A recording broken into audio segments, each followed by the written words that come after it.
Hello दोस्तों, मेरा नाम मीरा है। मैं 22 साल की हूँ और दिल्ली के एक छोटे से मोहल्ले मैं रहती हूँ। मेरे बाल लंबे लंबे हैं जो हवा में लहराते हुए मेरी पीठ को छूते हैं, जिससे लड़के तो मेरे पर लट्टू हो जाते हैं और मेरी आंखें वो तो बस थोड़ी सी नशीली सी हैं, जिसमें लड़कों का मन डूबने को करता है। मेरा बदन, अरे वो तो ऐसा है कि जब मैं सलवार कमीज पहनकर घर में घूमती हूँ तो लगता है जैसे सब कुछ सही जगह पर फिट है। थोड़ा सा कर्वी, थोड़ा सा टाइट, लेकिन मैं वैसी नहीं हूं जो सिर्फ दिखावे में लगी रहे। बस थोड़ी सी मस्त लड़की हूं जो घर की छोटी छोटी बातों में भी मजा ढूंढ लेती है। आज मैं तुम्हें अपनी एक कहानी सुनाने वाली हूं जो मेरे और मेरे सौतेले पापा की है। तो बात उस वक्त की है जब मैं 18 साल की थी। मम्मी की मौत हो गई थी एक भयानक बीमारी से और घर सूना सूना सा हो गया था। मेरा ना कोई भाई था, ना कोई बहन, और तो और ना ही मेरा कोई चाचा ना ताऊ थे पापा। मतलब मेरे असली पापा। वह तो पहले ही मम्मी को छोड़ चुके थे जब मैं छोटी थी। मम्मी ने दूसरी शादी की थी, लेकिन वो आदमी, अरे वो तो बस नाम का पति था, ज्यादा कुछ नहीं। वो शराबी था और एक दिन वो भी चला गया। फिर मम्मी गई और मैं अकेली रह गई। लेकिन मम्मी की एक सहेली थी, आंटी शीला। उन्होंने कहा कि उनके भाई जो विधुर हैं वो मेरी देखभाल कर सकते हैं। बस ऐसे ही मेरे जीवन में आए मेरे सौतेले पापा, जिन्हें मैं अब पापा ही कहती हूँ। उनका नाम है राज, नहीं राज पापा। वो 45 के आसपास के हैं। लंबे चौड़े, थोड़े से गठीले बदन वाले, और चेहरे पर वो मुस्कान जो हमेशा रहती है, लेकिन आंखों में थोड़ी सी उदासी। वो एक छोटी सी फैक्ट्री में काम करते हैं जहां मशीनें बनाते हैं। घर आते आते थक जाते हैं, लेकिन कभी शिकायत नहीं करते। पहली बार जब वो घर आए तो मैंने दरवाजा खोला। बाहर धूप तेज थी और वह पसीने से तरबतर खड़े थे, हाथ में एक बैग लिए। बेटा मीरा, मैं हूं राज, तुम्हारी मम्मी की सहेली का भाई। अब से मैं तुम्हारा ख्याल रखूंगा, उन्होंने कहा, और उनकी आवाज में वह गर्माहट थी जो मुझे अच्छी लगी। मैंने उन्हें अंदर बुलाया और सोफे पर बैठाया। मैं किचन में गई चाय बनाने और सोच रही थी कि यह आदमी कैसा होगा। जब चाय लेकर आई तो देखा वो मेरी पुरानी फोटो एल्बम देख रहे थे। तुम बहुत प्यारी हो मीरा, बिल्कुल अपनी मम्मी जैसी, उन्होंने कहा, और उनकी नजरें थोड़ी देर मेरी तरफ रुकी।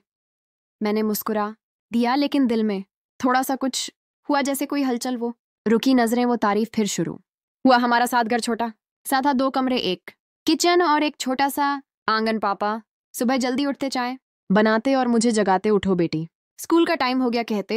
लेकिन उनकी आवाज में वह प्यार था जो मुझे अच्छा लगता। मैं कॉलेज में थी तब, आर्ट्स पढ़ रही थी। घर लौटती तो पापा पहले से आ चुके होते, थके हुए, लेकिन हमेशा मुस्कुराते। शाम को हम साथ बैठते, टीवी देखते। एक दिन मैंने नोटिस किया कि पापा की शर्ट का बटन टूटा हुआ था। पापा, ये क्या, मैं सिल देती हूँ, मैंने कहा, और उनकी शर्ट उतारकर सिलने लगी। वो सिर्फ बनियान में बैठे थे और उनका बदन मजबूत, थोड़ा सा पसीने की महक वाला। मैं सुई धागे से काम कर रही थी, लेकिन मेरी नजरें कभी कभी उनके सीने पर जाती। तुम्हारी मम्मी भी ऐसी ही थी क्या, घर संभालने वाली, उन्होंने पूछा, और हाथ मेरे कंधे पर रख दिया, बस थोड़ा सा दबाया। पापा ने मुझे कभी कुछ गलत नहीं कहा, लेकिन छोटी छोटी बातें होती जो सोचने पर मजबूर करती। जैसे एक शाम मैं योगा कर रही थी घर के आंगन में। मैंने शॉर्ट्स और टी शर्ट पहनी थी क्योंकि गर्मी थी। पापा बाहर से आई और मुझे देखकर रुक गए। वाह बेटी, तुम तो बहुत फिट हो, ऐसे ही जारी रखो, कहा, लेकिन उनकी नजरें मेरी टांगों पर थोड़ी देर रुकी। मैंने हंस दिया। पापा, आप भी ट्राई करो ना, अच्छा लगेगा, उन्होंने कहा। मैं तो बूढ़ा हो गया, लेकिन तुम्हारे साथ कर लूंगा कभी। अगले दिन वो सच में मेरे साथ योगा करने लगे। हम साथ में मैट बिछाते और स्ट्रेच करते। एक बार मैं बैक स्ट्रेच कर रही थी और पापा ने मेरी कमर पकड़ ली सपोर्ट के लिए। आराम से, गिर मत जाना, कहा, लेकिन वो पकड़ थोड़ी टाइट थी। दिल धड़का। घर में हमारी बातें भी ऐसी होती। रात को डिनर के समय पापा कहते, मीरा आज तुमने क्या बनाया, लगता है तुम्हारी उंगलियां जादू वाली हैं। मैं हंसती, पापा आप भी ना इतनी तारीफ। एक बार मैंने नई ड्रेस खरीदी, एक साड़ी जो थोड़ी ट्रांसपेरेंट थी। घर आकर ट्राई की और पापा से पूछा, कैसी लग रही हूँ। वो देखते रहे, बेटी तुम तो किसी अप्सरा जैसी लग रही हो, बस थोड़ा सा संभल कर पहना करो बाहर। उनकी आंखों में वो चमक जैसे कुछ छुपा हो। अब एक अनोखा सीन बताती हूँ। हमारे घर के पास एक पुराना कुआं था जो अब सूख चुका था, लेकिन लोग वहां बैठकर बातें करते। एक दिन मैं और पापा वहां गए क्योंकि पापा को कोई पुरानी चीज ढूंढनी थी। कुआं का किनारा ऊंचा था और मैं ऊपर चढ़ गई देखने के लिए। पापा, नीचे क्या है, मैंने पूछा।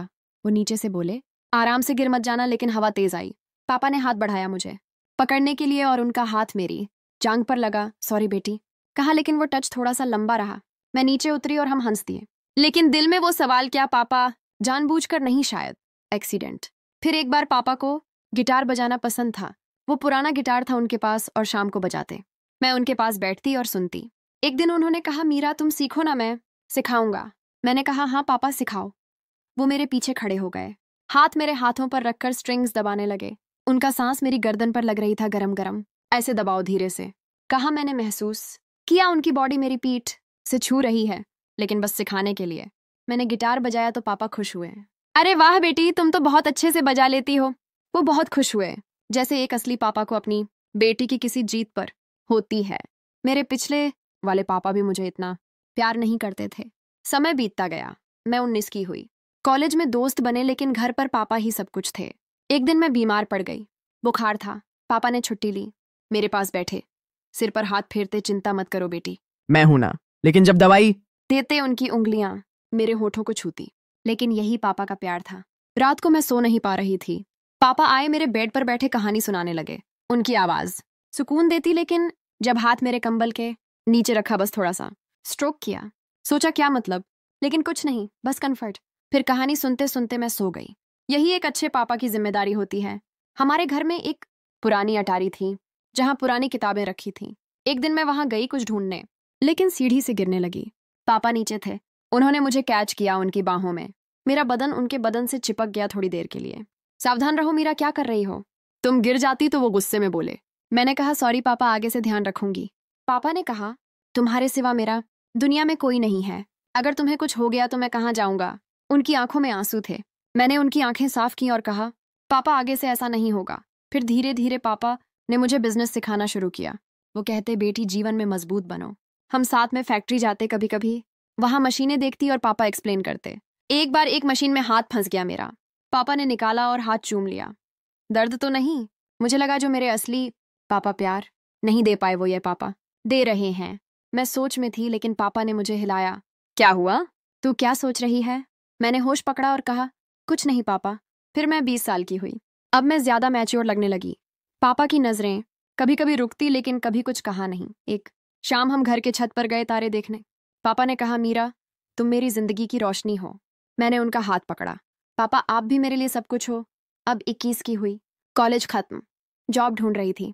पापा मदद करते, शाम को हम बातें करते जीवन की। पापा कहते, मीरा शादी के बारे में सोचो। मैं कहती, पापा अभी नहीं, आपके साथ रहना है। मैं आपको छोड़ के नहीं जाना चाहती। पापा ने मुझे गले लगाए और बोले, बेटी एक दिन तो शादी करनी ही पड़ेगी। एल उनका गले लगाना मुझे अच्छा लगा, क्योंकि मैं पापा के गले लगाने को तरसती थी। पापा को चोट लगी फैक्ट्री में। मैं वो उठे, खिड़की के पास गए और बाहर की रात को देखने लगे। बेटी ये बात मैंने कभी किसी को नहीं बताई, लेकिन अब वक्त आ गया है कि तुम्हें सच पता चले। मैं तुम्हारा सौतेला पापा नहीं हूं मीरा, मैं तुम्हारा असली पिता हूं। उनके शब्दों ने मुझे जैसे बिजली का झटका दिया। मैं स्तब्ध रह गई, मेरी सांस रुक सी गई। क्या पापा ये मजाक है ना? आप कैसे? मैंने हकलाते हुए पूछा। मेरा दिल जोरों से धड़क रहा था।